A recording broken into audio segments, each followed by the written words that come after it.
Hello Piyush, अरे आलोय मी तू उपरीत. कुठं ते हुतात्मा स्मारक तिथं आलोय, ये लवकर.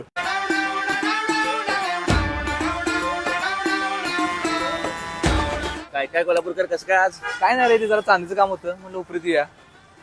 बरे गेलास. आणि एवढी चांदी तुम्ही घालताय? बाळ आमच्या इथे चांदी एवढे की नाही, मी गाडी पण सिल्वर प्लेट नाही चांदी प्लेटवर होते, चांदी प्लेट. बर धरून बस. अरे मला धरून बस रे. बरं ये, तू चांदीचं काम होतं ना? एक ये. बर तुला काय काय पाहिजे बघ. अरे काय नाही रे, दिदीला एक पेंजन घ्यायचं होतं. तुला पैसे पाहिजे वे? तुला कुठलं पाहिजे बघ ते सांग. हे घे. अरे कसलं भारी आहे रे. तुला आवडले? एक नंबर आहे. ठीक आहे, हे सगळं घेऊन जा, घरात सगळ्यांना वाटतं. अरे तू ये रे, ते दिसतंय शेवटपर्यंत बघ, शेवटपर्यंत. ती भावा सगळी आपली जागा आहे. एवढी? अरे काहीच नाही रे, जरा आमच्या चुलत्यांसोबत भांडणं झाल्यात, नाहीतर आमची लई जागा होती. आणि तुला माहिती तर काय होतं काय, आधी इथं चांदीची शेती व्हायची, चांदीची शेती.